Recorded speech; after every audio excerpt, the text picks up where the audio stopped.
Hello dear students, BSc part third complex analysis, जो कि आपका पेपर है सेकंड। इसके अंदर अपनी चल रही है यूनिट फर्स्ट एनालिटिक फंक्शन विश्लेषिक फलन, और ये अपना है लेक्चर नंबर 4। यदि किसी ने lecture number first second third नहीं देखा है तो पहले लेक्चर फर्स्ट सेकंड थर्ड को देखे, फिर देखे लेक्चर 4 को। इसके अंदर अपन देख रहे थे अवकलनीयता,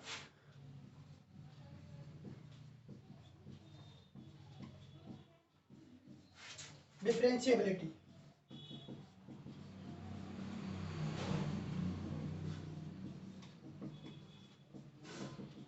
अवकलनीयता।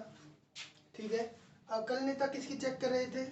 किसी भी फंक्शन की, कॉम्प्लेक्स फंक्शन की। कॉम्प्लेक्स फंक्शन को आप डिनोट करते थे W बराबर f ऑफ z।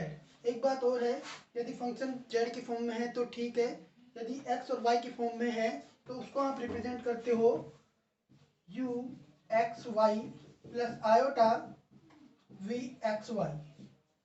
ये बात क्लियर है? जहाँ पर u है वो फंक्शन है x और y का, और v है ये भी फंक्शन है x और y का। तो देखिए जी, जो ये u है आपका, ये क्या कहलाता है? Real part of F Z. U x Y है, ये कहलाता है आपका रियल पार्ट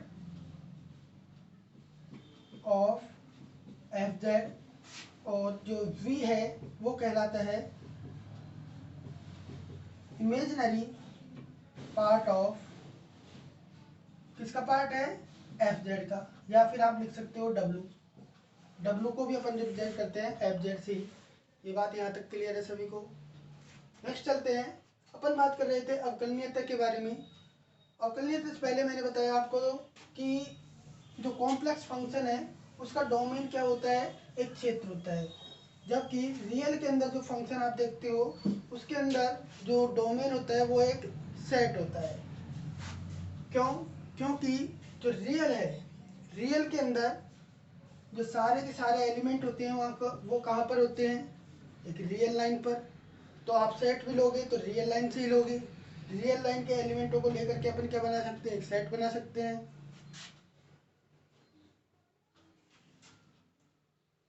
ठीक है ना? तो सारे के सारे पॉइंट कहाँ पर है? रियल लाइन पर।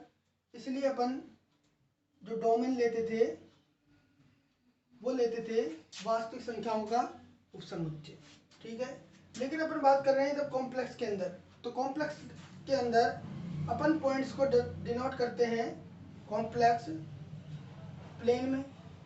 कॉम्प्लेक्स प्लेन में पॉइंट कहीं पर भी हो सकते हैं। मान लो ये पॉइंट है P, एक्स वाई, तो ये पॉइंट है एक्स वाई, इसको बोलते हैं कॉम्प्लेक्स नंबर, बोल सकते हो।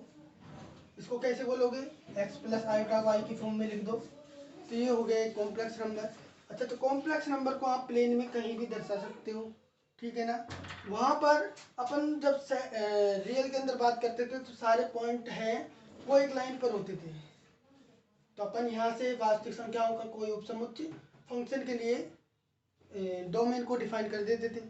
लेकिन कॉम्प्लेक्स के अंदर अपन जो डोमेन को डिफाइन करेंगे वो कहाँ से करेंगे? एक प्लेन से। प्लेन से आप सेट तो ले नहीं सकते, क्या लोगे? एक एरिया फिक्स करोगे। मान लो ये पॉइंट है P, तो इसका कोई एक एरिया ले लीजिए। ये एरिया है, एरिया सर्किल नहीं है एक्चुअल में, कोई भी क्षेत्र हो सकता है, कोई भी आप क्षेत्र ले सकते हो। ये एक क्षेत्र है, ये क्षेत्र को आप बता सकते हो कि ये फंक्शन का क्या है? डोमेन है। कोई भी क्षेत्र हो सकता है, ये जरूरी नहीं है कि यही क्षेत्र हो। ठीक है ना? तो फंक्शन है वो परिभाषित होता है एक क्षेत्र में कॉम्प्लेक्स के अंदर, जबकि वो रियल के अंदर जो फंक्शन है वो डिफाइन होता है एक रियल लाइन पर या फिर वास्तविक संख्याओं के उपसमुच्चयों पर। ये बात क्लियर है? इसके बाद अपन ने देखा था अवकलनीयता की डेफिनेशन देखी थी लास्ट लेक्चर के अंदर, और क्या देखा? इनके कुछ एग्जांपल्स। अवकलनीयता की डेफिनेशन क्या थी? कोई फलन है आपका, कॉम्प्लेक्स फलन है W बराबर f ऑफ z बराबर u x y plus iota we x Y भी बोल सकते हो, ठीक है ना। यदि जेड की फॉर्म में है तो उसको अपन ने कन्वर्ट किया था एक्स वाई की फॉर्म में। तो यहां से देखिए ये फंक्शन है, ये प्रांत डी में परिभाषित है। मान लो ये प्रांत है, प्रांत बोल सकते हो या फिर इसको बोल सकते हो क्षेत्र, क्षेत्र या प्रांत। इस प्रांत से अपन ने कोई एक पॉइंट ले लिया z बराबर z नोट। अब ये फंक्शन बिंदु z नोट पर अवकलनीय होगा यदि z है वो z नोट की तरफ किसी भी मार्ग से आए। जो सीमा है, कौन सी सीमा, सीमा थी limit z tending to z naught f of z minus f of z naught upon z minus z naught, या फिर limit delta z tending to 0 f of z plus delta z minus f of z upon delta z। ये दोनों सीमाओं में से कोई सी भी सीमा यदि आपको यूनिक प्राप्त हो गई, अद्वितीय प्राप्त हो गई, तो आप कह दोगे कि ये फलन है w बराबर f ऑफ z बिंदु z बराबर z नोट पर क्या है, अवकलनीय है। देखिए आप लोग कमेंट भी किया करो कि समझ में आ रहा है या फिर नहीं आ रहा। मुझे क्या पता चलेगा आपको समझ में आ रहा है या फिर नहीं आ रहा। क्लास में होते तो अपन क्लास में जब होते थे तो अपन पूछ लेते आपने सामने कि आपको समझ में आ रहा है या फिर नहीं आ रहा। तो अब यहाँ पर एक ही आपके पास रास्ता है कि आप कमेंट करके बताइए कि हाँ भाई समझ में आ रहा है या फिर नहीं आ रहा। यदि नहीं आ रहा तो उस टॉपिक का नाम बता दीजिए, उस टॉपिक को फिर से बता देंगे, कोई दिक्कत नहीं है। 2 घंटे का लेक्चर होता है अपना, कोई प्रॉब्लम नहीं है। आपका सिलेबस ऐसा नहीं है कि नहीं होगा, 1.5 से 2 महीने में 2.5 महीने में करा देंगे। हाँ, यदि इनकी सीमा एग्जिस्ट करती है फाइनाइटली तो आप कह दोगे कि ये फंक्शन w बराबर f ऑफ z एनालिटिक है। यहाँ पर जो एनालिटिक फंक्शन है, इसका जो खेल चलेगा वो पूरा डिफरेंशियबिलिटी पे चलेगा। इसलिए मैंने डिफरेंशियबिलिटी की डेफिनेशन भी दी और कुछ एग्जांपल्स भी दिए, आपको बताए थे कि कैसे फंक्शन की जो सीमा है वो निकाली जाती है। अपन नेक्स्ट चलते हैं। अब देखिए डेफिनेशन एनालिटिक फंक्शन की।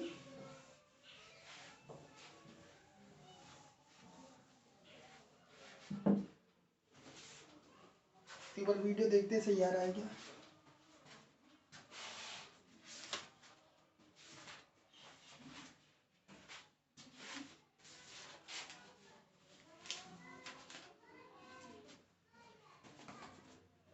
हाँ जी, डेफिनेशन लिखिए। विश्लेषिक फलन, ये दिख रहा है ना बोर्ड पूरा।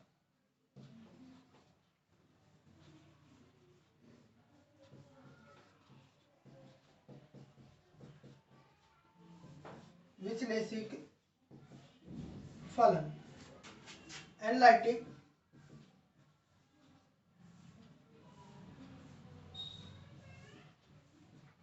फंक्शन। विश्लेषिक फलन को अपन और भी नाम है, एक तो है होलोमॉर्फिक फंक्शन और इसी को अपन बोल सकते हैं रेगुलर फंक्शन। आपको एग्जाम के अंदर कोई भी नाम, किसी भी नाम से आ सकता है एग्जाम के अंदर, तो कंफ्यूज नहीं होना है। विश्लेषिक फलन को ही अपन एनालिटिक फंक्शन बोलते हैं, होलोमॉर्फिक फंक्शन बोलते हैं और रेगुलर फंक्शन बोलते हैं। तो तीनों ही नाम आप लिख लीजिए। एनालिटिक फंक्शन, होलोमॉर्फिक फंक्शन,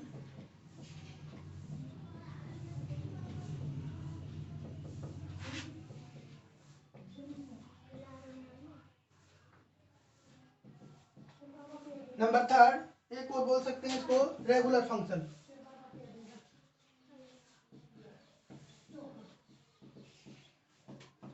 ये 3 नाम है इसके। तो डेफिनेशन देखिए विश्लेषिक फलन क्या होता है। सबसे पहले तो आपको क्या चाहिए, एक कॉम्प्लेक्स फंक्शन चाहिए। मान लो आपके पास कोई फंक्शन है w बराबर f ऑफ z बराबर u(xy) प्लस आयोटा v(xy)। अब तो बात काफी आ रही होगी। काफी लाउडली बोल रहा हूँ। ये आपके पास फंक्शन है। अब ये परिभाषित है आपका किसी भी क्षेत्र डी में परिभाषित है, ठीक है ना। तो ये फंक्शन w बराबर एफ ऑफ जेड प्रांत डी में विश्लेषित फलन कहलाता है यदि ये प्रांत डी के प्रत्येक बिंदु पर अवकलनीय हो।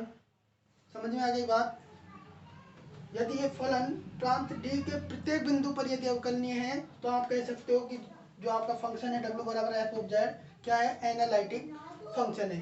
दूसरी बात समझिए कि आप किसी भी फंक्शन को किसी पॉइंट पर एनालिटिक कब बताते हो या फिर डिफरेंशियल कब बताते हो, एनालिटिक कब बताते हो, यदि आपके पास डोमेन का कोई पॉइंट है z बराबर जेड नॉट, z बराबर जेड नॉट आपके पास कोई एक डोमेन का पॉइंट है। अब इस पॉइंट जेड नॉट पर ये फंक्शन एनालिटिक होगा, कब होगा, जब ये फंक्शन बिंदु जेड नॉट पर क्या हो, अवकलनीय हो। ये आपका कॉम्प्लेक्स प्लेन हो गया।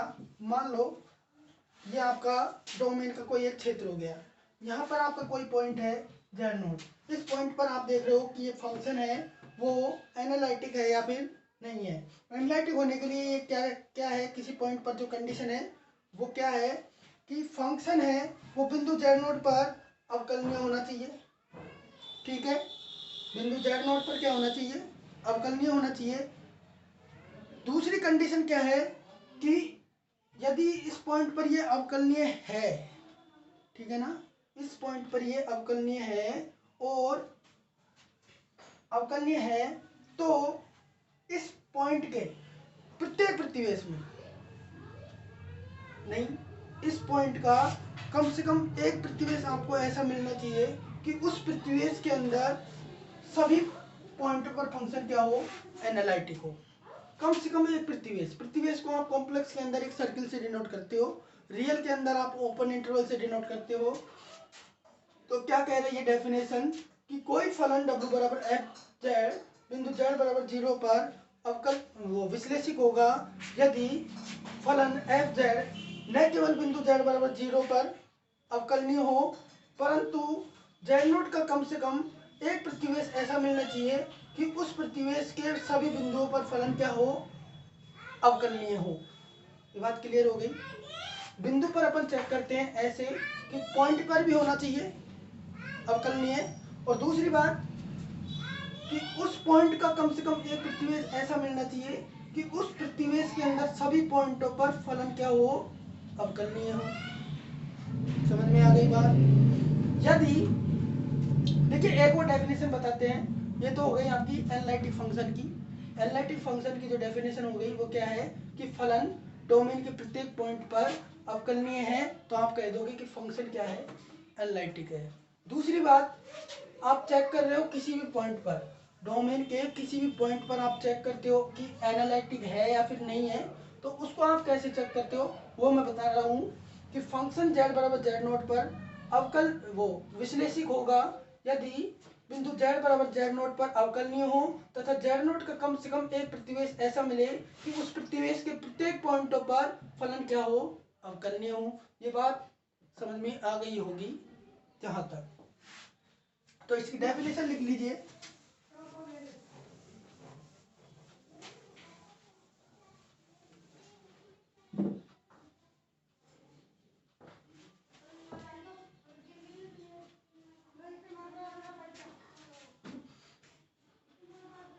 प्रांत,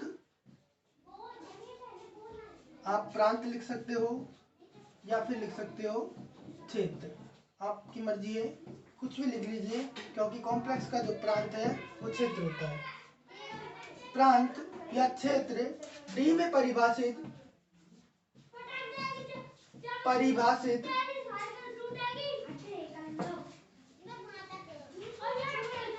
एक मिनट के बच्चे आवाज कर रहे हैं।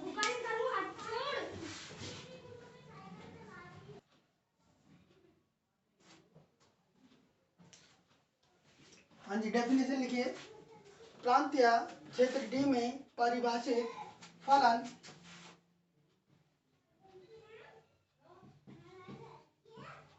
W बराबर एफ ऑफ जेड विश्लेषिक फलन कहलाता है,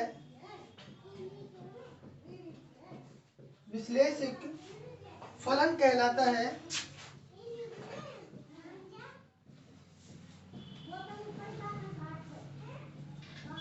यदि फलन एफ जेड,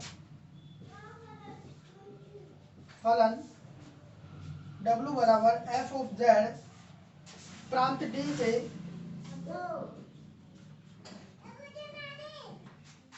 प्रत्येक बिंदु पर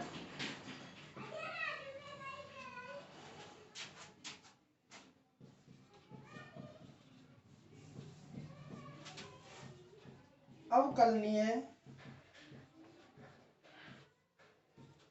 हो। ये बात क्लियर है।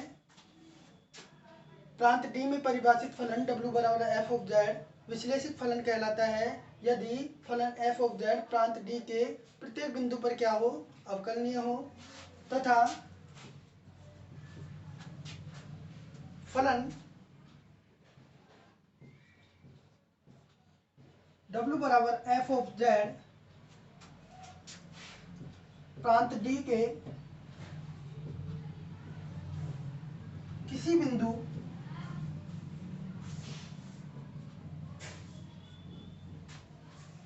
प्रांत डी के किसी बिंदु z बराबर z0 पर विश्लेषित फलन कहलाता है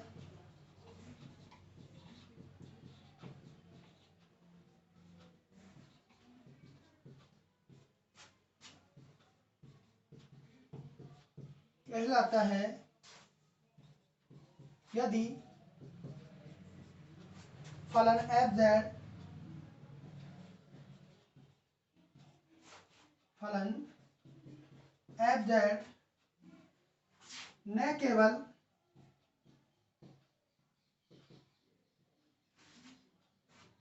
बिंदु z0 पर अवकलनीय हो,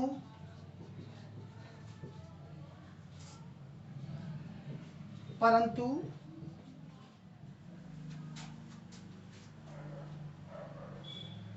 बिंदु z0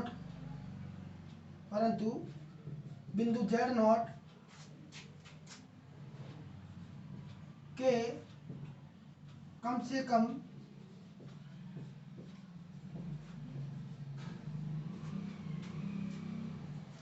एक प्रतिवेश में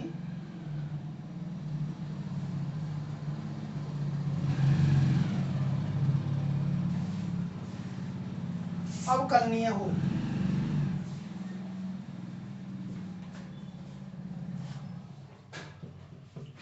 ये बात समझ में आ गई।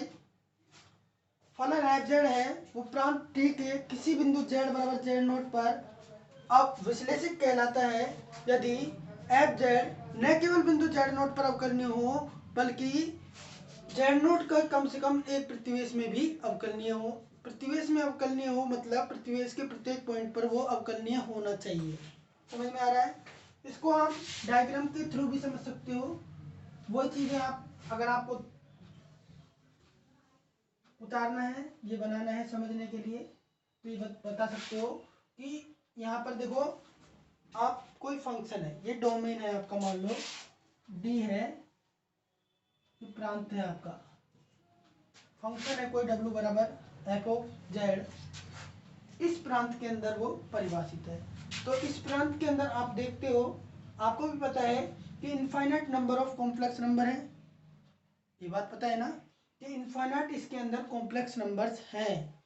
तो उन सभी नंबर्स पर यदि फलन अवकलनीय है तो आप कह दोगे कि वो विश्लेषिक फलन है। यदि आप किसी एक पर्टिकुलर पॉइंट पर ये चेक करना चाहते हो कि फलन विश्लेषिक है, वो कैसे चेक करोगे? मान लो आप कोई पॉइंट z0 पर विश्लेषिक चेक करना चाहते हो, ठीक है ना, कि ये पॉइंट है z बराबर z0, इस पर अपन को चेक करना है कि ये विश्लेषिक है या फिर नहीं है।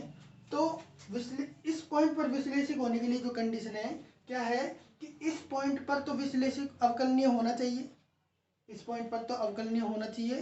तथा इस पॉइंट का कम से कम एक प्रतिवेश आपको ऐसा मिलना चाहिए कि उस प्रतिवेश के सभी पॉइंटों पर फलन क्या हो, अवकलनीय हो। तो आपको जो प्रतिवेश है वो कम से कम यदि आपको एक भी मिल गया तो आप कह सकते हो कि फलन है वो बिंदु z बराबर z0 पर एनालिटिक है। तो आप कोई भी मान लो ये प्रतिवेश मिल गया तो इस प्रतिवेश के सभी जो पॉइंट हैं, जितने भी पॉइंट हैं, उन सभी पॉइंटों पर फलन क्या होना चाहिए, अवकलनीय होना चाहिए। ये अवकलनीय है तो आप कह दोगे कि ये बिंदु क्या है, z0 पर अवकलनीय है। एक डेफिनेशन और है सिंगुलर पॉइंट की, वो अगर लिखना चाहते हो तो लिख लो, अदरवाइज वैसे ही समझ लो। चलो लिख ही लो, एक बार ये उतारो।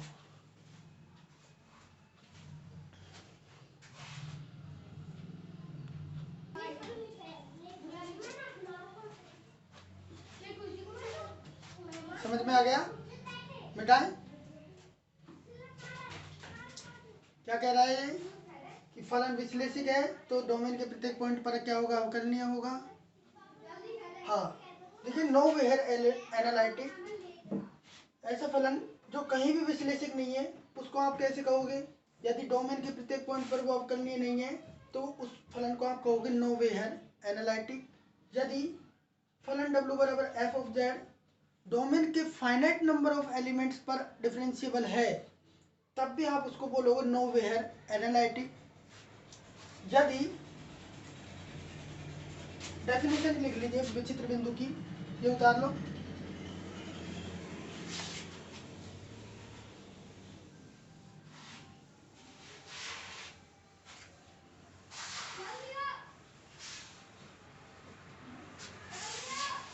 अगर आप लोगों ने पहले वाली वीडियो अगर देखी होगी तो ये आसानी से आप लोगों को समझ में आ रहा होगा।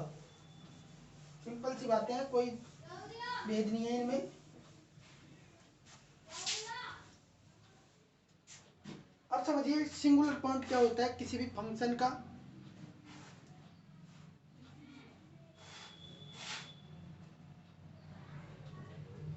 सिंगुलर पॉइंट होने के लिए भी आपको फंक्शन के इनफाइनाइट नंबर ऐसे मिलने चाहिए जिन पर फलन क्या हो, डिफरेंशिएबल हो। विचित्र बिंदु,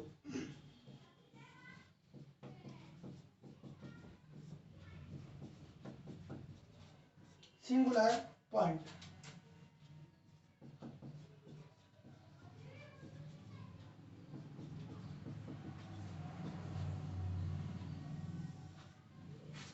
कोई फलन w बराबर f ऑफ z,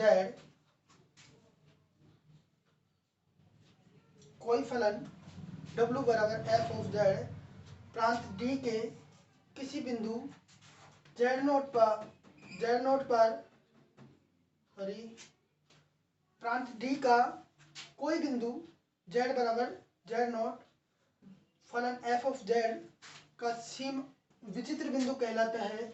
यदि देखिए कंडीशन क्या है, आप देखिए ये हो गया आपका डोमेन, ये डोमेन है फंक्शन का, w बराबर f ऑफ z कोई एक फंक्शन है उसका ये डोमेन है, ठीक है। अब इस फंक्शन का कोई विचित्र बिंदु क्या होगा, कोई पॉइंट है डोमेन से आपने कोई एक पॉइंट ले लिया, मान लो z0, ये z0 इस फंक्शन का विचित्र बिंदु कहलाएगा, इस फलन का विचित्र बिंदु कहलाएगा यदि फलन है, फलन इस z0 पर क्या नहीं हो, अवकलनीय नहीं हो। यदि फलन इस फलन fz बिंदु z0 पर अवकलनीय नहीं है तथा z0 के प्रत्येक प्रतिवेश में आप कोई भी रैंडम एक नेबर रूट बनाइए z0 का, कोई भी आप नेबर रूट बनाइए, ये क्या है, नेबर रूट ही है, ठीक है ना। प्रत्येक नेबर रूट के अंदर कम से कम एक बिंदु आपको ऐसा मिलेगा कि उस बिंदु पर फलन क्या है, डिफरेंशिएबल है। तब आप कह दोगे कि ये बिंदु है z0, फलन f ऑफ z का क्या है, विचित्र बिंदु। समझ में आ गया? बिंदु z0 डोमेन का कोई पॉइंट z0 फलन f ऑफ z का विचित्र बिंदु कहलाता है। यदि z0 यदि फलन w बराबर एफ ऑफ जेड बिंदु जेड नोट पर अवकलनीय नहीं हो तथा जेड नोट के प्रत्येक प्रतिवेश में कम से कम एक अवयव इस प्रकार विद्यमान हो ताकि फलन एफ जेड उस बिंदु पर क्या हो, अवकलनीय हो। समझ में आ गया?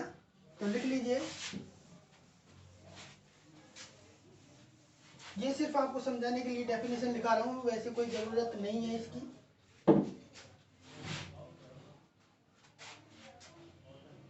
प्रांत डी का कोई बिंदु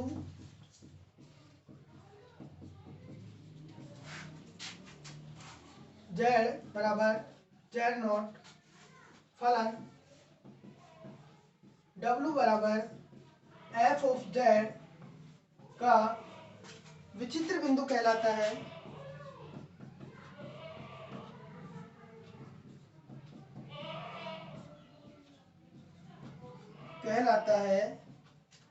यदि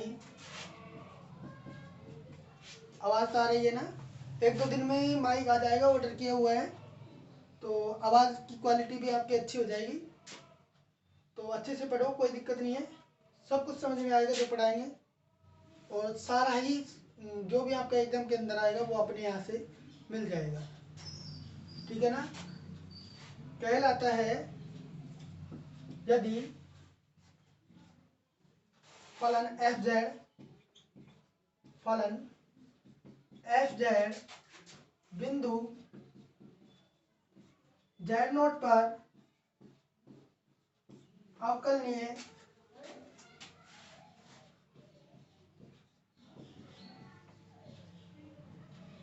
न हो तथा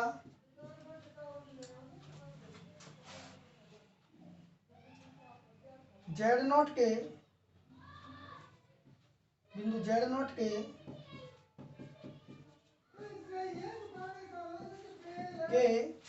प्रत्येक प्रतिवेश में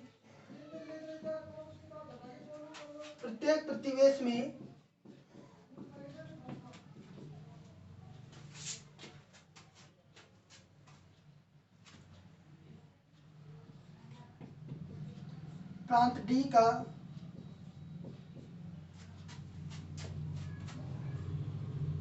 कम से कम एक बिंदु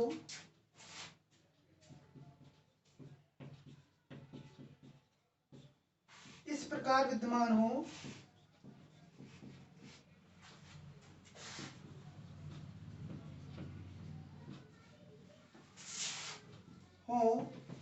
ताकि उन बिंदुओं पर फलन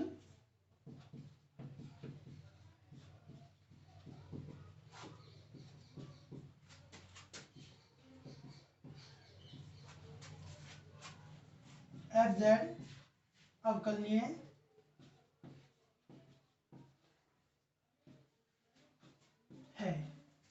है या फिर हो। समझ में आ गई ये डेफिनेशन?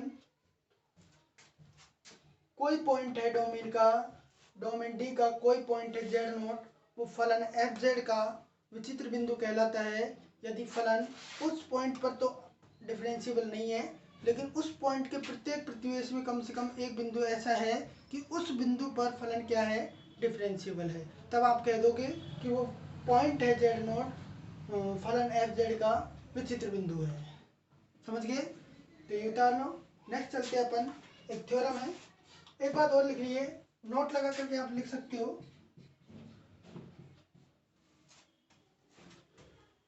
कि प्रत्येक चरघातांकीय फलन या फिर एक्सपोनेंशियल फंक्शन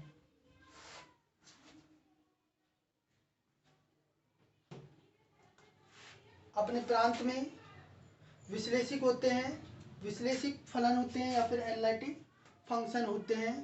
और ये तो ट्रू बात है कि प्रत्येक जो भी एक्सपोनेंशियल फंक्शन है e⁻z टाइप के, वे सभी अपने जो भी डोमेन के अंदर ही परिभाषित है, उस डोमेन में क्या होते हैं, ये अवकलन क्या होते हैं, हाँ, एनालिटिक विश्लेषिक फलन होते हैं। और जितने भी ट्रिग्नोमेट्रिक फंक्शन है, त्रिकोणमितीय फलन भी साइन जेड कॉस जेड जो भी फंक्शन है, ये जो भी फंक्शन है वो फंक्शन भी क्या कहलाते हैं, विश्लेषिक फलन होते हैं। ये फिक्स है, तो नोट लगा करके लिखिए। प्रत्येक चरघातांकीय फलन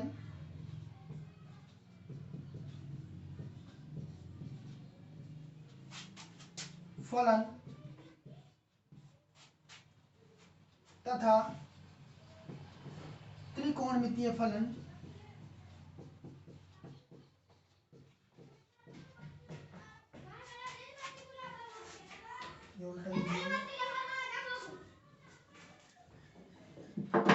त्रिकोणमितीय फलन अपने प्रांत में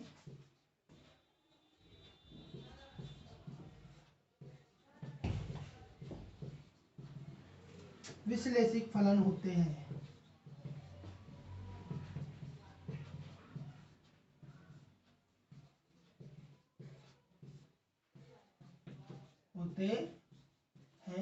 ये उतार लीजिए।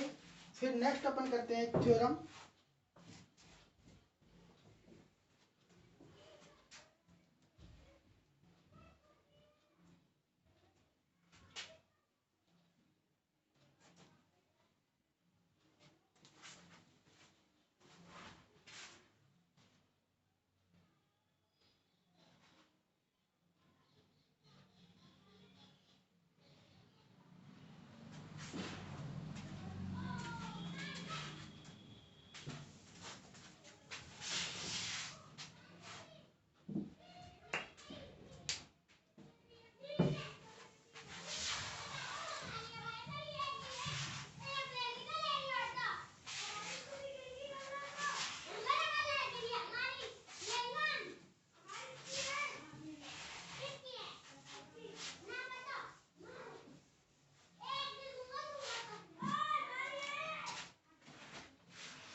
नेक्स्ट एक थ्योरम लिखिए, काफी इंपॉर्टेंट है।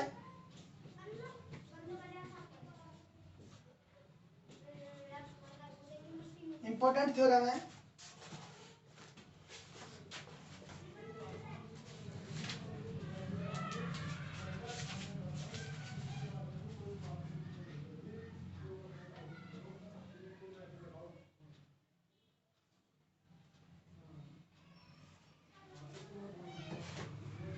फलन एफ जेड बराबर, ये काफी इंपॉर्टेंट थ्योरम है, तो इंपॉर्टेंट लगा लीजिए, इस पे एग्जाम में आ सकती है। फलन एफ ऑफ जेड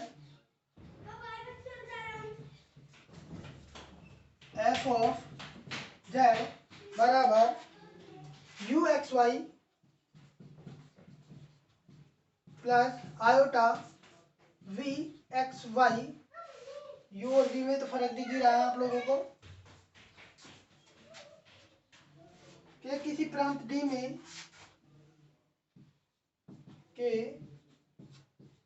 किसी प्रांत डी में विश्लेषिक होने के लिए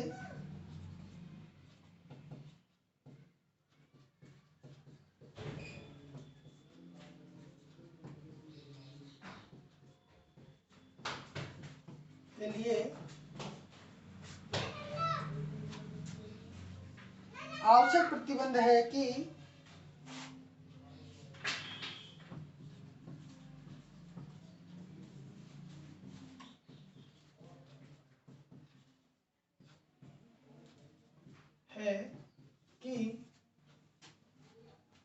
उस प्रांत में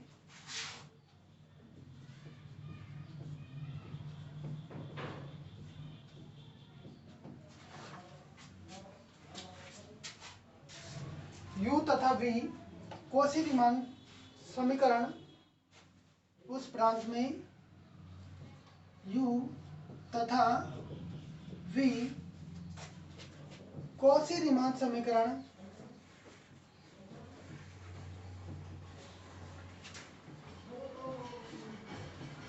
को संतुष्ट करे।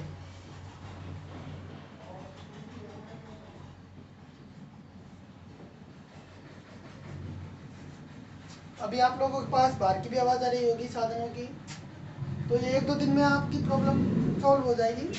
अभी ऑर्डर किया हुआ है, मंडे ट्यूसडे तक वो माइक है वो आ जाएगा।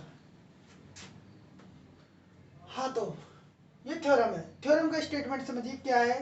कोई फलन है आपके पास दिया हुआ है, वो डोमेन डी में परिभाषित है। अब ये थ्योरम कह रही है कि ये फलन प्रांत डी में विश्लेषित होने के लिए आवश्यक प्रतिबंध है कि उस प्रांत में u तथा v, u और v कौशी रीमान समीकरण को संतुष्ट करे। और कौशी रीमान जो समीकरण है वो लिखिए, अर्थात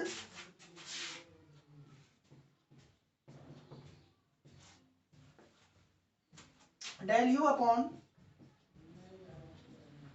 डेल x बराबर del v upon del y तथा कौशी रीमान समीकरण दो हैं, एक तो ये हो गई, दूसरी है del u upon del y minus equal to minus del v upon del x।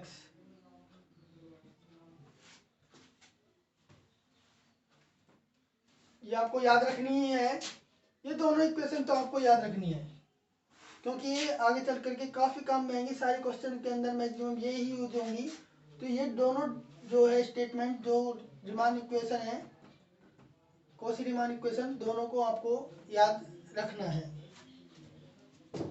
Definition क्या कह रही है कि कोई फलन है एफ जेड प्रांत डी में क्या है, विश्लेषिक है। विश्लेषिक है तो वो आवश्यक रूप से कौशी रीमान समीकरण को सेटिस्फाई करेगी। मतलब एनालिटिक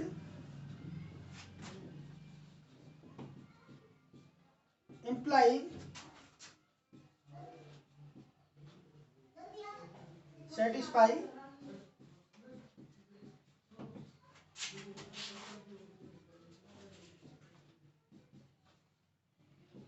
कौशी रीमान इक्वेशन। इस थ्योरम का मतलब ये है, कोई भी फंक्शन प्रांत डी में एनालिटिक है, विश्लेषिक है, तो वो आवश्यक रूप से कौशी रीमान समीकरण को क्या करेगा, संतुष्ट करेगा। इसका जो कन्वर्स पार्ट है वो ट्रू नहीं है, बिल्कुल भी ट्रू नहीं है। यदि कौशी रीमान समीकरण को सेटिस्फाई कर रहा है तो आप ये नहीं कह सकते कि वो एनालिटिक होगा। लेकिन एनालिटिक है तो आप ये कह सकते हो कि वो कौशी रीमान इक्वेशन को सेटिस्फाई करेगा। एक बात और है, थ्योरम का कोई भी स्टेटमेंट हो, उसके अंदर मान लो कोई स्टेटमेंट दिया हुआ है, पी स्टेटमेंट, वो करता है implies Q. P implies Q है, मतलब कोई कथन पी है तो क्यू होगा, आवश्यक रूप से होगा। लेकिन इसी का कन्वर्स तो बिल्कुल भी ट्रू नहीं है। लेकिन आप यहाँ से ये कह सकते हो कि not P not Q implies not P, ये भी बिल्कुल सही बात है।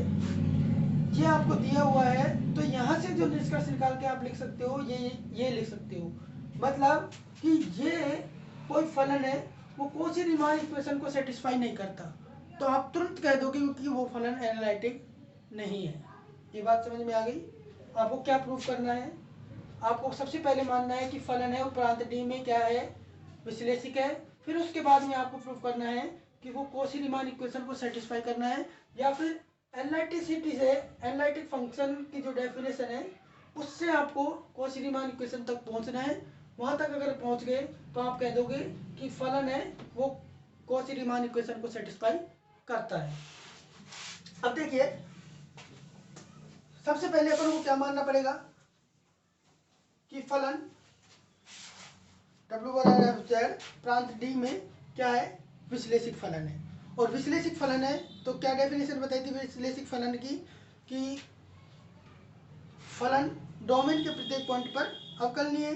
अब और फिर अवकलनीयता की क्या डेफिनेशन बताई थी, वो एक लिमिट है, उस लिमिट को एग्जिस्ट करे फाइनाइटली। फिर उसी से अपन निष्कर्ष निकालते हुए कौशी रीमान इक्वेशन तक पहुंचेंगे। देखिए प्रूफ,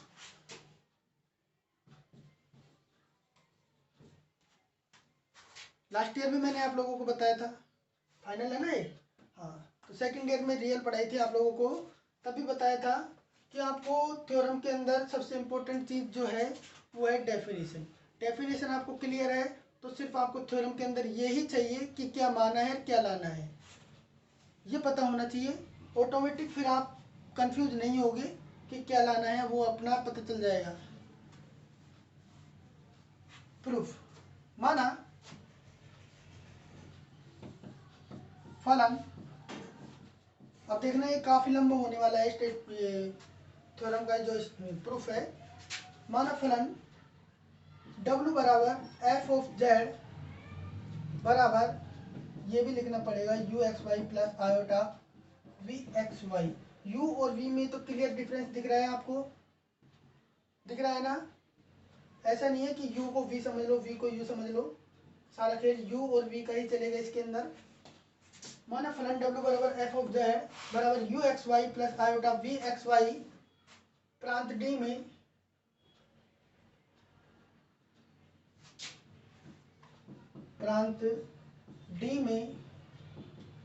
विश्लेषिक फलन है।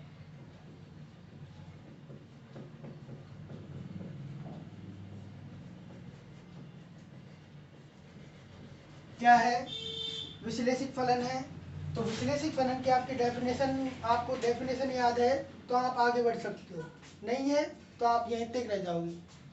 विश्लेषिक फलन की डेफिनेशन ये कहती है कि यदि कोई फलन प्रांत अपने प्रांत में विश्लेषिक है तो वो डोमेन के प्रत्येक पॉइंट पर अवकलनीय होगा। वही बात अपन यहाँ पर लिख देंगे, डेफिनेशन के यूज करते हुए आगे बढ़ना है। देखिए आता है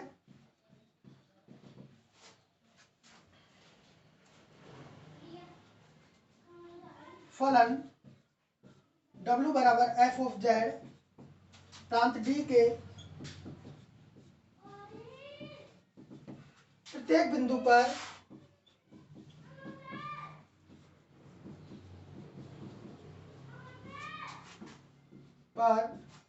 अवकलनीय है।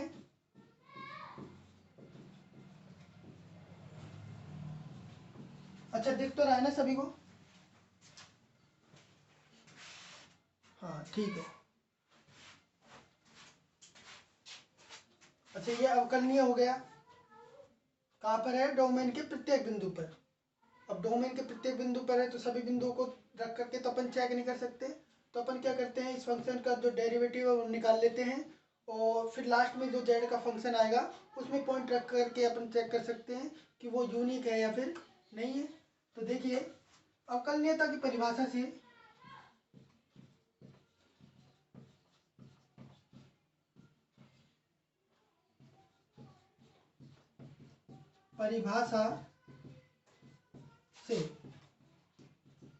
अवकलनीयता की परिभाषा है वो क्या कहती है कि फंक्शन अवकलनीय होगा यदि उसकी सीमा फाइनाइटली एग्जिस्ट करे। तो आप लिखिए एफ डैश जेड। अभी अपन ये नहीं चेक कर रहे कि किसी पॉइंट पर, अभी अपन ये देख रहे हैं कि डोमेन के प्रत्येक पॉइंट पर ये अवकलनीय है तो उसको रिप्रेजेंट कर रहे हैं, ठीक है ना। अब यहाँ पर जेड है, वो डोमेन से कोई भी पॉइंट आ सकता है। तो यहाँ से जो डेफिनेशन देखी थी अपन ने, limit delta Z tending to zero, delta Z है वो जीरो की तरफ टेंड कर रहा है। डेल्टा जेड क्या है? एक बिल्कुल छोटी राशि है, वो जीरो की तरफ जा रही है। अच्छा लिमिट क्या होता है? मैंने कल भी बताया था आपको, अप्रोक्सीमेट वैल्यू। हाँ, उसके आसपास की जो वैल्यू होती है उसको बोलते हैं, अगर देखा जाए तो क्लियरली। देखिए ये हो गया, आप लिखिए F of Z plus delta Z minus F of Z upon delta Z. ये क्या करना चाहिए? एग्जिस्ट करना चाहिए फाइनाइटली, एग्जिस्ट फाइनाइटली। ये क्या कर रहा है? एग्जिस्ट कर रहा है परिमित रूप से। अब देखिए भाई, मेन बात आती है अपनी यहाँ पर, इम्प्लाइज करके अपन ने लिख दिया एफ डैश जेड, लिमिट लगा दी अपन ने, लिमिट, और यहाँ पर अपना जो फंक्शन था एफ ऑफ जेड बराबर U x Y plus iota we x Y. अच्छा जेड की जगह आप रखोगे जेड प्लस डेल्टा जेड, यहाँ पर रखोगे जेड प्लस डेल्टा जेड। तो यू है वो फंक्शन नहीं है जेड का भी, यू है वो फंक्शन है एक्स और वाई का। तो यहाँ पर जो चेंज आप जेड के अंदर कर रहे हो वो एक्स और वाई के अंदर चेंज करोगे। एक्स में चेंज करोगे तो क्या हो जाएगा एक्स प्लस डेल्टा एक्स, और वाई में चेंज करोगे तो वाई प्लस डेल्टा वाई। इसी प्रकार वी के अंदर चेंज करोगे तो एक्स प्लस डेल्टा एक्स और Y plus delta Y. Clear है ना। देखिए जेड के अंदर चेंज होता है तो एक्स और वाई के अंदर भी चेंज होता है, लेकिन अपना चेंज क्या हो रहा है यहाँ पर डेल्टा जेड। तो डेल्टा जेड ही अपन यहाँ पर डेल्टा एक्स और डेल्टा वाई को चेंज करेंगे। अच्छा, जब डेल्टा जेड जीरो की तरफ जा रहा है अपन इसको फॉर्म में ला रहे हैं कि एक्स और वाई यू और वी की फॉर्म में, यू और वी एक्स वाई की फॉर्म में है, ठीक है ना। तो यहाँ पर जो लिमिट है वो भी किसकी फॉर्म में लानी है अपन को, एक्स और वाई की फॉर्म में। तो डेल्टा जेड जब जीरो की तरफ टेंड करता है तो डेल्टा एक्स भी जीरो की तरफ मूव करता है और डेल्टा वाई भी जीरो की तरफ मूव करता है। तो यहाँ से अपन लिख सकते हैं delta x tending to zero and delta Y tending to zero. यहाँ से आप वैल्यूज रखिए, आप आसानी से रख सकते हो। यहाँ पर देखिए F Z plus delta Z के लिए रखना है अपने ये वाला पार्ट। तो लिखिए यू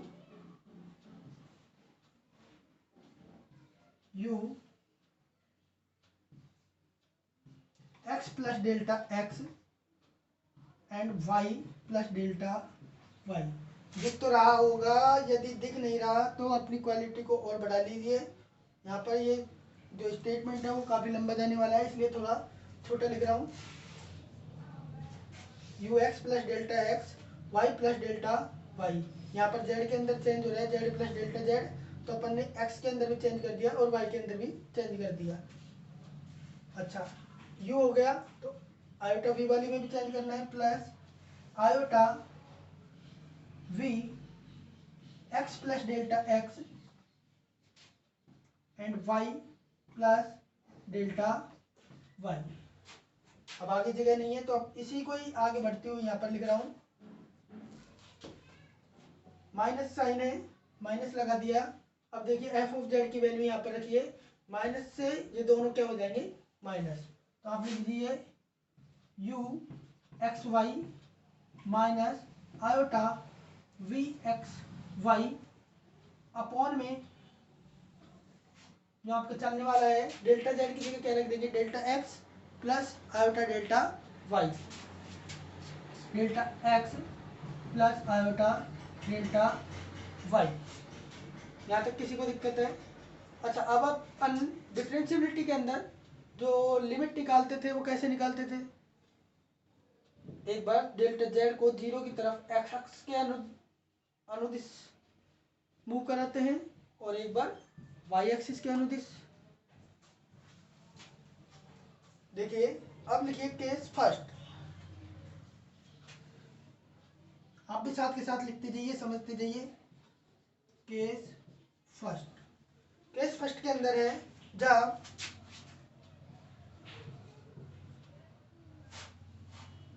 डेल्टा जेड जीरो की तरफ, डेल्टा जेड जीरो की तरफ एक्स अक्ष के अनुदिश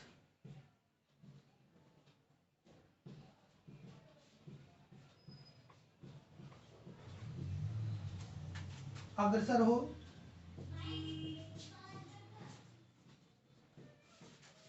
जब ये एक्स अक्ष के अनुदिश होगा तो आप क्या लिख सकते हो delta Y equal to zero, आप ये लिख सकते हो। अच्छा, यहाँ से अब ये इसके लिए लगाइए अपन ने कंडीशन। अब यहाँ पर लिखी लगा दीजिए आगे एफ डैश जेड बराबर लिमिट डेल्टा वाई तो जीरो हो गया, इसका मतलब ये लिमिट हट जाएगी, आपके पास रह जाएगी सिर्फ delta x tending to zero. अच्छा, डेल्टा वाई को जीरो कर रहे हैं तो ये एज इट इज रह जाएगा और ये जीरो हो जाएगा। इसी प्रकार यहाँ पर भी ये एज इट इज और डेल्टा वाई यहाँ पर जीरो। यहाँ पर डेल्टा वाई नहीं है, यहाँ पर भी नहीं है, तो यहाँ पर कोई चेंज नहीं होगा, इसको एज इट इज उतारिए। डेल्टा वाई की जगह सिर्फ आपको जीरो लिखना है, उतार लीजिए, मैं भी उतार लेता हूँ। U X plus delta x y 0 हो गया, तो यहाँ पर बचा सिर्फ y plus iota v x plus delta x, ये हो गया y minus you x Y minus iota we x and Y upon delta X. अब देखिए अपन सेपरेट करते हैं यू वाली टर्म्स को एक साथ और वी वाली टर्म्स को एक साथ। ये नीचे दिख रहा है क्या या फिर ऊपर लिखे?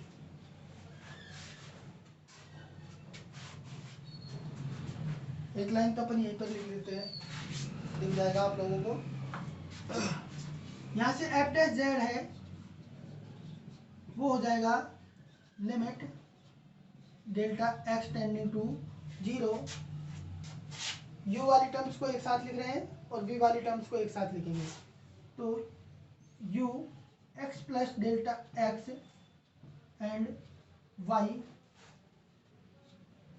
माइनस, ये माइनस का है, यू एक्स वाई, और डेल्टा एक्स सभी के नीचे है तो अपन यहाँ पर दोनों के नीचे लगा देते हैं डेल्टा एक्स, फिर प्लस में लिमिट को भी लिख देते हैं आगे, limit delta x tending to 0। ये हो जाएगा v की फॉर्म में, क्या हो जाएगा, आयोटा है दोनों में, तो आयोटा से लिमिट का कोई लेना देना नहीं है, आयोटा का अपन बाहर लिख देते हैं, ये आयोटा हो गया, ये आपका हो गया आयोटा, कॉमन ले लिया बाहर, लिमिट से बाहर लगा दिया, क्योंकि लिमिट अपन लगाएंगे सिर्फ डेल्टा एक्स पर।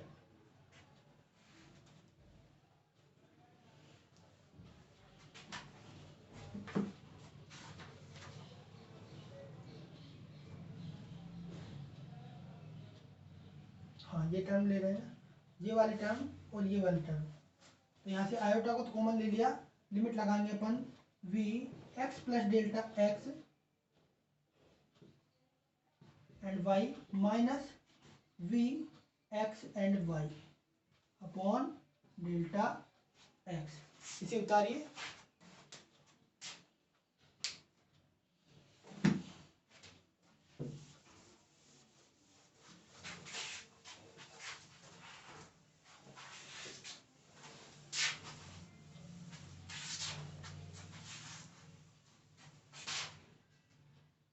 इनको नाम दे दीजिए, इक्वेशन फर्स्ट,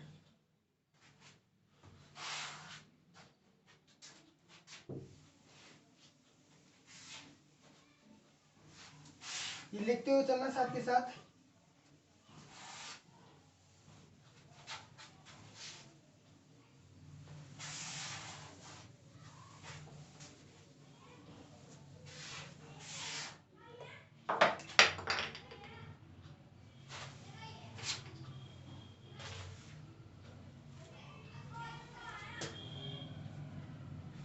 जब कोई भी फंक्शन आपने रियल के अंदर पढ़ा था या फिर सिलेबस उसके अंदर है, आपने शायद, आपको शायद पढ़ाया नहीं वो वाला पार्ट, जब भी कोई फंक्शन दो वेरिएबल का है, u है वो x और y का फंक्शन है, जब आप इसका डेरिवेटिव करते हो x के रेस्पेक्ट में, मान लो कोई भी एक वेरिएबल x के रेस्पेक्ट में, तो आप क्या करते हो, इसमें लिमिट लगाते हो, लिमिट ये वाली फॉर्म आती है, मतलब कहने का मतलब क्या है कि इसका जब आप डेरिवेटिव करते हो तो ऐसी फॉर्म आती है, तो आप इसको डायरेक्टली लिख सकते हो।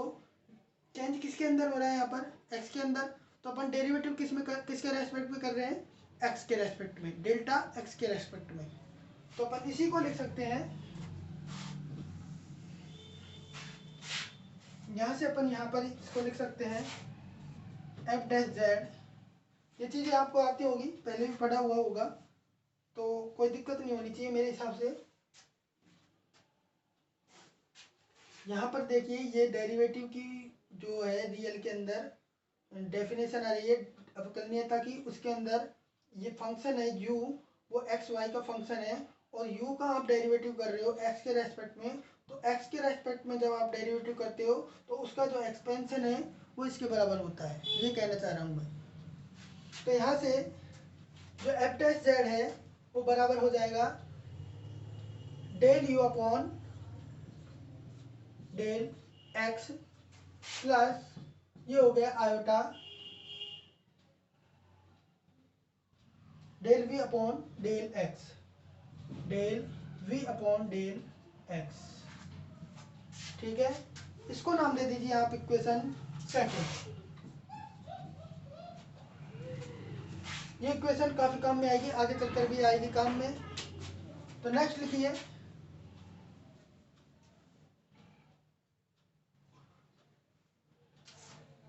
यहां से केस सेकंड, जो केस सेकंड है, जब delta x delta Z zero की तरफ वाई अक्ष के अनुदिश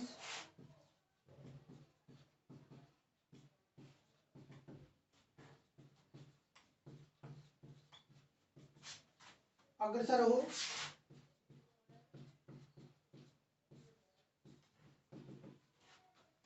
डेल्टा जेड जीरो की तरफ वाई अक्ष के अनुदिश हो, तो आप यहां से लिख सकते हो कि डेल्टा एक्स है वो जीरो के बराबर रहेगा। अब वो जो क्वेश्चन आपने जो कौन सी दी थी उसको एफ डैश जेड को यू एक्स वाई की फॉर्म में लिखा था ना, U x Y V x Y की फॉर्म में, उसको उसके अंदर इसको पुट करते हैं। तो वहां से आपका जो एफ डैश जेड है वो बराबर होगा यू, डेल्टा एक्स जीरो हो रहा है, x Y plus delta y, फिर plus iota we x Y plus delta Y minus you x Y minus we x Y. और यहाँ पर लिमिट भी थी शायद, limit delta x tending to zero and delta Y tending to zero, upon में delta x plus iota delta y था, तो delta x zero कर दिया, तो आपके पास बचा आयोटा डेल्टा वाई, ये हो गया। अब ये हो गया, आगे देखिए, वही सेम प्रोसेस यहाँ पर अपनाई है अपन ने, वही सेम यहाँ पर अपनानी है, और ऐसी ही एक आपको फॉर्म मिल जाएगी। तो उसको कर लेते हैं फटाफट। अब इतना आपको समझाने की जरूरत नहीं है, आप खुद से देख सकते हो। अगर आपको समझ में आ गया होगा तो लिमिट, हाँ यहाँ पर डेल्टा एक्स है वो जीरो हो गया, तो ये भी जीरो हो जाएगी, आपके पास बचेगा delta Y tending to zero. And यहाँ से अपन क्या करते हैं, u वाली टर्म्स को एक साथ ले लेते हैं और v वाली टर्म्स को एक साथ ले लेते हैं। यहाँ पर ये आयोटा हो रहेगा। हाँ, अब देखिए यहाँ से आप लिख सकते हो u x and y plus delta y, यहाँ पर चेंज किस में हो रहा है, y के अंदर। तो ये जो अपन फॉर्म बना रहे हैं, u के डेरिवेटिव की फॉर्म बना रहे हैं y के रेस्पेक्ट में, minus you x Y upon iota delta Y plus limit delta Y tending to zero and V x Y plus delta Y minus we x Y upon iota delta Y. और आप देखिए इन दोनों terms के अंदर iota common है, तो iota को अपन बाहर ले लेते हैं, लिमिट से ही बाहर ले लेते हैं, ये बाहर ले लिया। अब आप देखते हो इसके अंदर ऊपर भी आयोटा है, नीचे भी आयोटा है, तो दोनों आयोटा से आयोटा कैंसिल हो जाएंगे। और यहाँ पर ये अपॉन में आयोटा है, तो ऊपर नीचे आयोटा से गुणा करेंगे तो क्या हो जाएगा, आयोटा स्क्वायर बराबर -1 और ऊपर आ जाएगा आयोटा, तो अपन लिख सकते हैं माइनस आयोटा। ठीक है ना। और यहाँ से जो फॉर्म बनेगी वो बनेगी del u upon del y, क्योंकि यहाँ पर चेंज हो रहा है वाई के अंदर। समझ गए? ये दो वेरिएबल का फंक्शन है u, तो उसका जो डेरिवेटिव की फॉर्म है ये है y के रेस्पेक्ट में। तो यहाँ से आप लिख सकते हो एफ डैश जेड बराबर, हाँ ये आयोटा है तो अपन ने ऊपर नीचे आयोटा से गुणा किया, ठीक है ना। नीचे आयोटा का स्क्वायर हो गया तो -1, ऊपर आयोटा बचा तो आयोटा को अपन लगा सकते हैं minus iota, minus iota del u upon del y plus, यहाँ पर आयोटा से आयोटा कैंसिल हो गया और चेंज हो रहा है वाई में, तो v का y के रेस्पेक्ट में पार्शियल डेरिवेटिव है, तो आप लिख सकते हो del v upon del y। अच्छा, ये भी एक इक्वेशन हो गई और ये भी एक इक्वेशन हो गई, ठीक है। तो यहाँ से 2 मिनट रुकिए।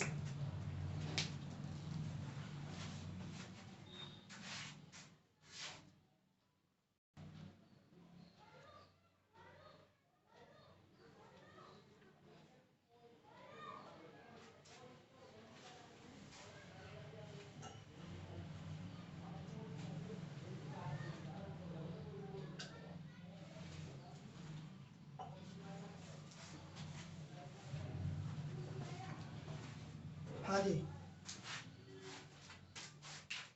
यहाँ से अपन ने निकाल दिया ये वाला पार्ट। अब देखिए आप इक्वेशन सेकंड और थर्ड से क्या लिख सकते हो, एफ डैश जेड है वो बराबर है इसके, और एफ डैश जेड है वो बराबर है इसके, ठीक है ना।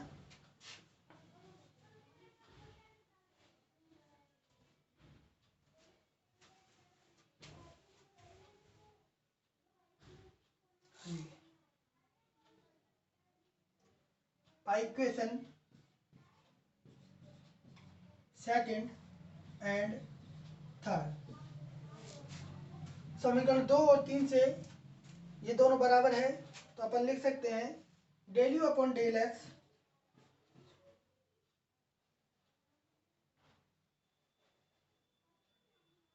Del u upon del x plus iota del we upon del x बराबर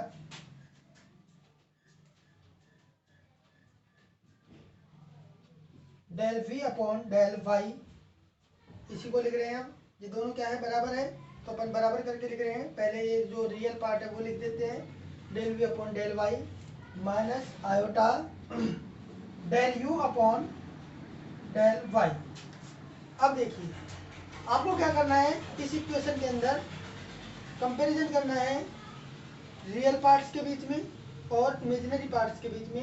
ये क्या है, कॉम्प्लेक्स फंक्शन है, ठीक है, या फिर कॉम्प्लेक्स, आप देखिए कॉम्प्लेक्स नंबर भी होते हैं एक्स प्लस आयोटा वाई, ठीक है ना। कोई भी दो नंबर्स को आप बराबर कब बताते हो, जब उनके रियल पार्ट और इमेजिनरी पार्ट दोनों बराबर हो।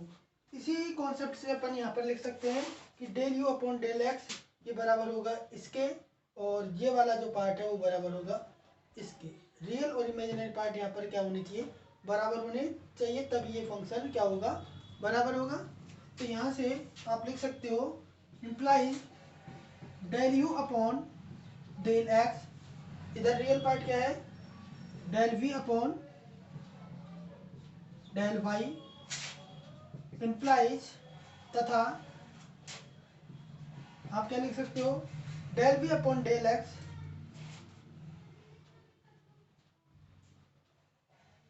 या फिर आप लिख सकते हो यहाँ से del u upon del y, ये माइनस को इधर लेके आते हैं तो ये बराबर हो जाएगा minus del we upon del x.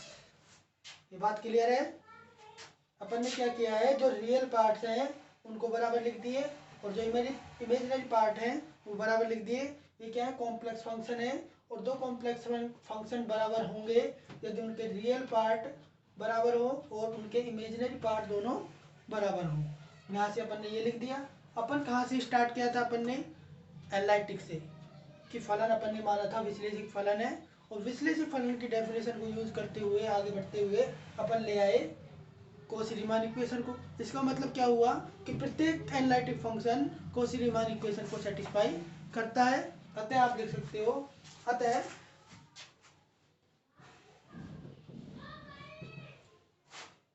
प्रांत डी में परिभाषित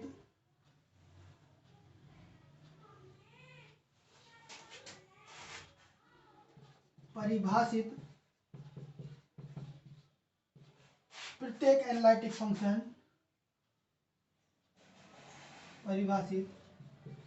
प्रत्येक विश्लेषिक फलन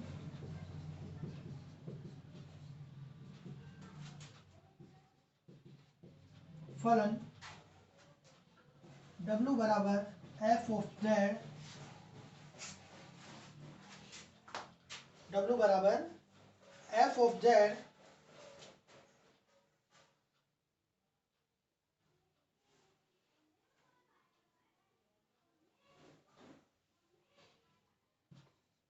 कॉची रीमान समीकरण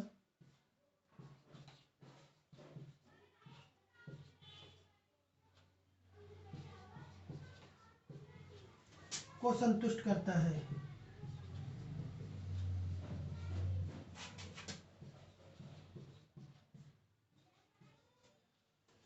ये उतार लो।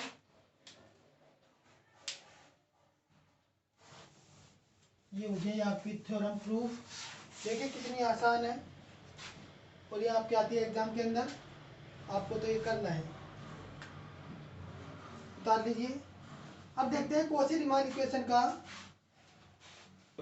ध्रुवीय रूप, polar form of a Cauchy Riemann equation.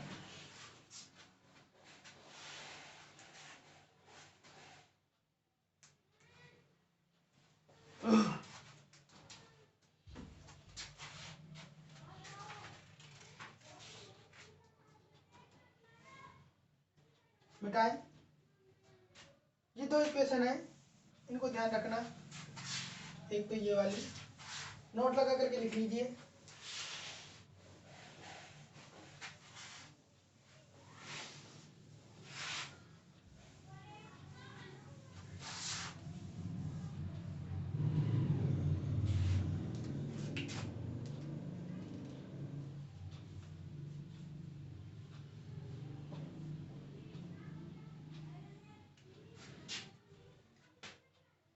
Note लगा करके लिखना है आपको।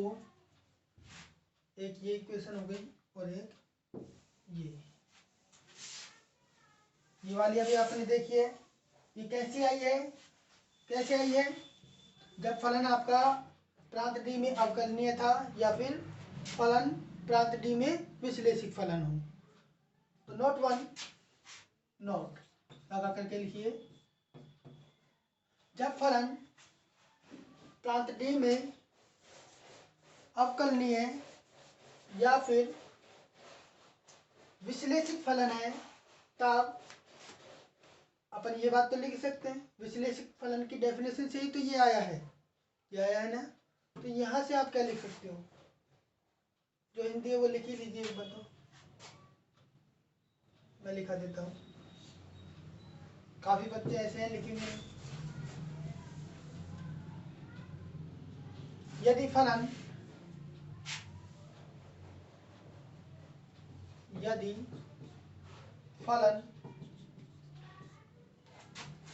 W बराबर f ऑफ z बराबर uxy प्लस आयोटा vxy। देखिए ये बोर्ड आपके लिए कल ही बनवाया था, तो अभी तो इसकी टेप भी नहीं हटी है। कल हटाएंगे इनको। हाँ ये चल रहा था। यदि फलन W बराबर f of z uxy plus iota vxy प्रांत D में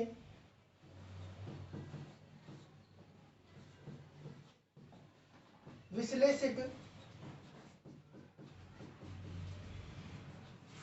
बोल दो या फिर अवकलनीय बोल दो, विश्लेषिक या अवकलनीय फलन है,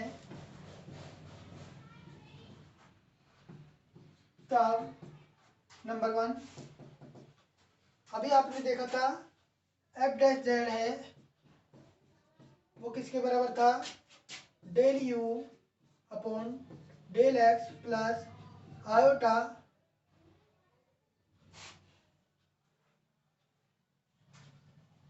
del b upon del y.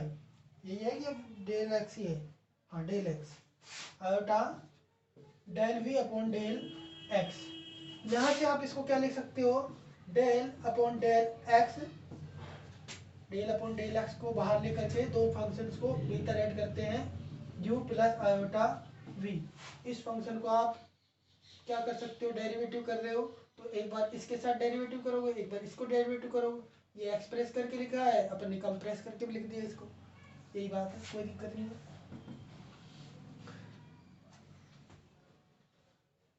ये हो गया।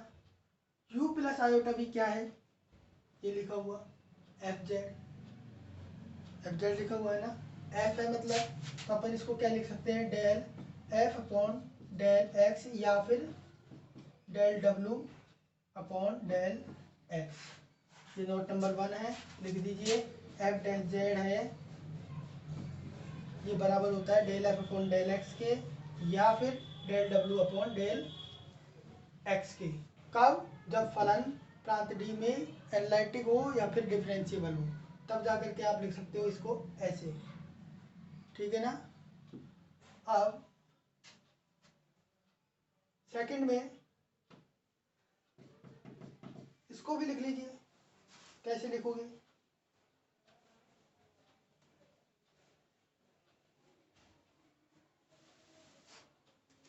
u प्लस आयोटा v की फॉर्म में बनाना है तो अपन क्या करते हैं, यहाँ पर माइनस आयोटा है तो ये हो गया del u upon del y, यहाँ पर 1 है तो -1 लेकर के उसको लिख देंगे अपन आयोटा स्क्वायर, आयोटा स्क्वायर, -1 ले लिया ना, -1 और -1 +1 होता है, ये रहा, ये हो गया del we upon del y.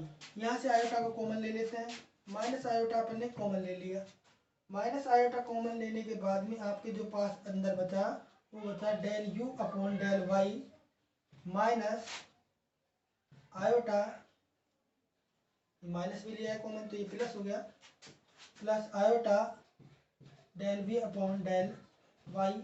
और यहाँ से आप क्या लिख सकते हो कि माइनस का आयोटा ये हो गया del u plus iota v upon del y, और ये किसके बराबर है, f के या फिर w के, तो यहाँ से f डैश जेड है ये बराबर हो गया iota del f upon del y या फिर minus of iota del w of upon del y।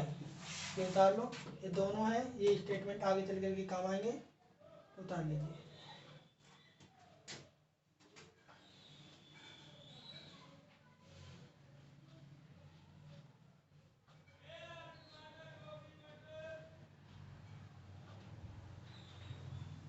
अब नेक्स्ट हेडिंग डालिए कॉची रीमान समीकरण का ध्रुवीय रूप, जो कि आपके एग्जाम के अंदर काफी टाइम शायद पूछा जाता है। ये देखिए काफी टाइम पूछा गया है, ये वाला 17 में भी पूछा गया है, 9 में भी पूछा है, और भी पूछे होंगे। तो लिखिए कॉची रीमान समीकरणों का ध्रुवीय रूप।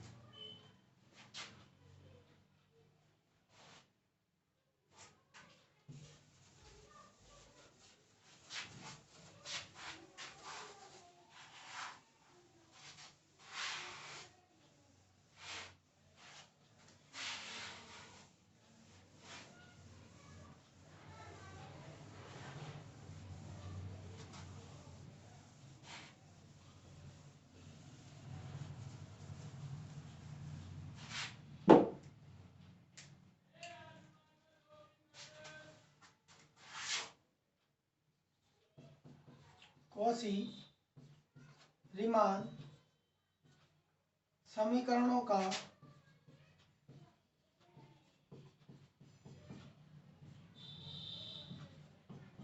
ध्रुवीय रूप।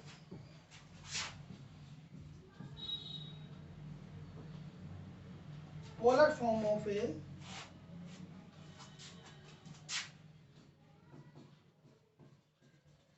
Polar form of Cauchy-Riemann equations. Cauchy-Riemann equations. देखिए, कोई भी एक कॉम्प्लेक्स नंबर है, उसको आप कॉम्प्लेक्स प्लेन के अंदर दर्शाते हो। मान लो ये बातें मैंने पहले ही बताई हुई है। ये कोई पॉइंट है P, ये कोई एक कॉम्प्लेक्स नंबर है PXY, ठीक है। इसको अपन ने कॉम्प्लेक्स प्लेन के अंदर डिनोट कर दिया। तो यहाँ से और यहाँ तक की जो दूरी होती है वो क्या होती है, मापांक, मॉडुलस, या इसको लिखते हैं अपन मोड Z से।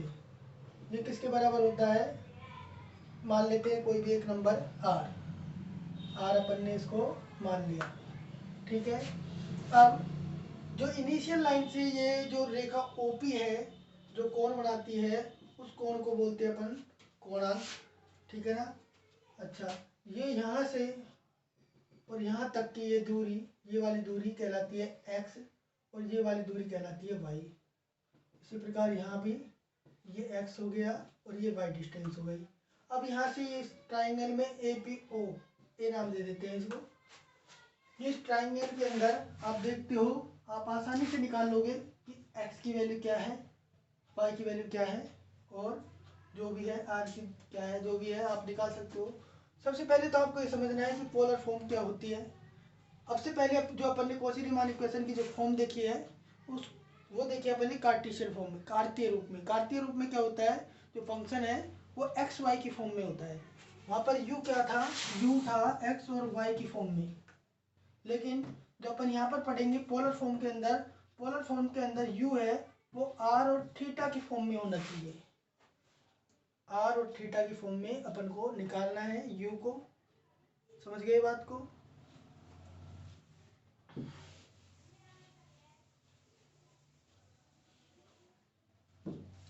तो यहाँ से आप क्या निकाल सकते हो, x निकाल सकते हो, y निकाल सकते हो। x क्या होता है, x बराबर r cos थीटा, y बराबर r sin थीटा। x बराबर r sin थीटा कैसे निकाले, x बराबर r cos थीटा कैसे निकाला आपने। cos थीटा बराबर क्या होता है, cos थीटा बराबर आधार बटे कर्ण, यह आधार है, ये कर्ण है। तो यहाँ से आप लिख सकते हो x बराबर r cos थीटा।